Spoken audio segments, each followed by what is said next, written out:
As Women's Month comes to an end, calls for protection of women and strengthening the fight against gender-based violence continues to grow louder.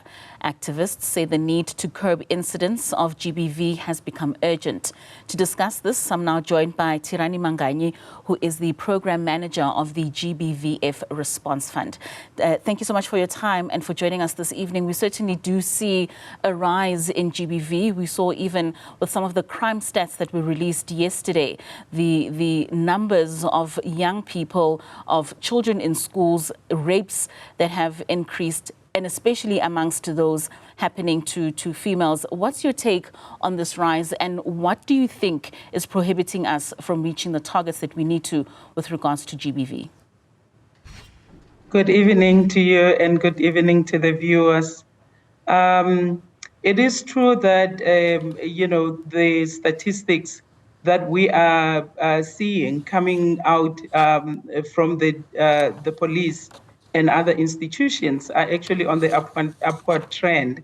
However, as one of those mechanisms that have been introduced by the president to ensure that there is a concerted effort in addressing gender-based violence, we have actually seen that actually through our work that we're doing at the community level, there is now a greater awareness about women's rights and the fact that a violation of women's rights is a violation of human rights, and therefore such need to be taken up with the authorities, such as the police. So yes, I don't think the picture is that bleak, because there is a lot of groundswell ever since the president launched the National Strategic Plan on Gender-Based Violence. And we are, from the Gender-Based Violence and Femicide Response Fund, one of those practical ways that are ensuring that there's actually real work that is being implemented on the ground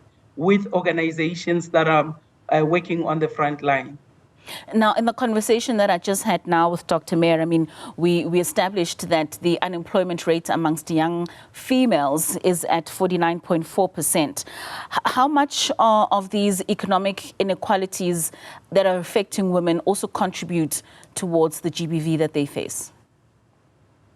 It is true that unemployment, poverty in general, and food insecurity have been found through scientific research that these are some of the structural drivers that contribute to gender-based violence. And definitely these are macroeconomic issues that our country has been grappling with for many years now. Since the dawn of democracy, we know high rates of youth unemployment in the country has been problematic.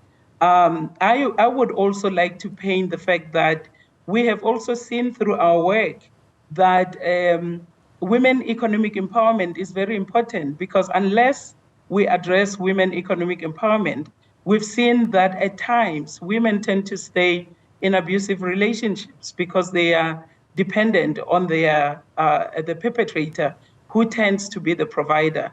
But through the work and guided by the National Strategic Plan on Gender-Based Violence and Femicide under Pillar 5, we have been advancing the economic empowerment of women to ensure that they're able to stand on their own and can meet their own basic needs, and that of their children in some instances.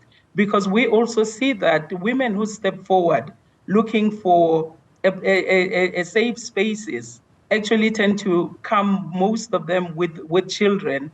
And therefore, the vulnerability, it's not just the women who are exposed to these vulnerabilities, but it's also the children. So issues of high unemployment rate in the country, they're very pertinent. And we believe that in as much as we are taking a whole of society approach to ensure that gender-based violence is addressed in the country, but we can't do it alone. So, and this is an agenda really that falls very much, the bulk of this agenda falls outside of our scope of work, in as much as we are making our contribution to ensure that women are empowered economically, and also to attempt to break the economic dependency on some of the perpetrators that we are seeing out there. Speaking on your scope of work, maybe just give us an outline in terms of the role and the mandate of the GBF Response Fund. So when the president launched the National Strategic Plan on Gender-Based Violence and Femicide in 2020, he actually challenged the private sector to step up and contribute towards the solution to addressing gender-based violence. And this is how the fund came into being, championed by the president himself. We have seen great financial and non-financial contributions that we have received from the private sector in South Africa ever since our inception. Of course, we had to go through a process of setting up, but after that, we have embarked on a number of strategic initiatives. One of the programs that we've been advancing has been to partner with organizations that are working at the local level, like I said earlier. And to date, we have supported 200 of such organizations. So starting 2022 and 2023, we are in our third year this year. And we are very much well on course to cumulatively allocate 200 million rands towards the fight against gender-based violence at the community level. But that's not only the only thing that we do. There are many other strategic initiatives. One of them is a partnership with the National Prosecuting Authority and the Minerals Council, where we are contributing towards the expansion of the Thuthuzela care centers around the country, knowing very well that these are one-stop centers where victims of sexual violence or rape can access one-stop services in a one-stop center, and to try and minimize the secondary victimization, because we know that when women get compromised and get exposed to sexual violence, they would have to go around to different institutions to seek assistance and to seek support. But through Thuthuzela care centers, this model enables them to get support in one place and also get their dignity restored. And most recently, something that occurred actually this week, we have launched the private sector coalition because we are extending the work, understanding that the private sector has got a role to play both internally within their own companies, but also externally. And we really started a conversation with executive champions in private sector companies to ensure that they also support their staff, because their staff are also members of communities, and they also come from the same places where these horrific statistics are emerging out of. You speak of 200 organizations that you've partnered with so far. If there is an organization within the township that would look to partner with the Response Fund, what would be the criteria that you would use in order to select them? We launched 2 requests for applications at the end of last year, and another one between February and March this year. And out of those requests for applications, we have selected over 100 organizations, about 132 organizations this year alone. And through that process alone, there is a 100 million investment that has been made. Of course, just like any other organization, we need to make sure that all the due diligence processes and requirements and compliance requirements are met by these different organizations. But most importantly, we are looking for organizations that are making a direct contribution towards the National Strategic Plan, and also organizations that are doing evidence-based work that would help us shift the needle on GBV, because as you rightfully said at the beginning, the statistics tend to speak a different story. So we have to ask ourselves, what is it that we're still not doing right? And I think one of the things that we need to intensify, and within the fund, we are wanting to intensify more of prevention of gender-based violence, even before it begins. Because I guess as a country, we have become weary of counting the number of women who have been subjected to gender-based violence. So the best approach is actually to stop gender-based violence before it starts, through prevention efforts. But we also recognize that the problem is still so huge that those that fall victim still would need support.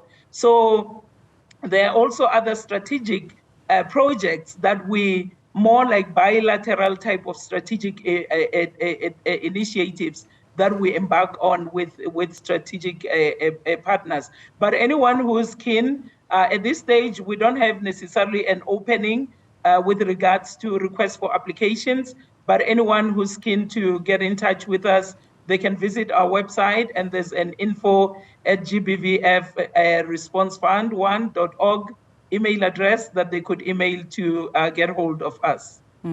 Lastly, what would your plea be to South Africans, whether it's corporate South Africa, people within the rural areas, many communities across the country, in terms of how we should be approaching the plight and the fight against GBV, most especially in trying to attain the NSPs and the national development plans that we'd have for 2030?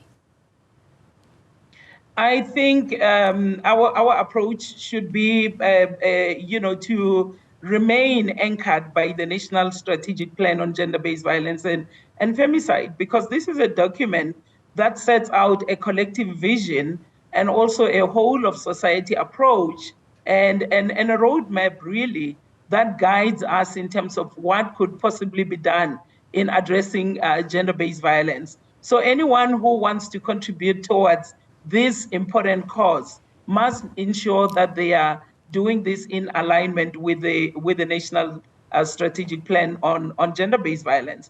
But we also recognize that this is so much a huge problem that there's no single organization or no single individual that will be able to do it alone. It requires those multi-stakeholder platforms to be established. And that's why even this week, in partnership with stakeholders from the United Nations, the JSE, and other stakeholders, we have really, again, challenged the private sector to take the focus on gender-based violence, to become more intentional and more deliberate in focusing on their staff members, while at the same time they recognize that they are members of the broader society, and their contribution there as well through the fund is very critical. All right, Tirhani, thank you so much for your time and for those contributions this evening. A very pertinent issue. A lot of work certainly still needs to be done in curbing GBV. Thank you so much for joining us this evening.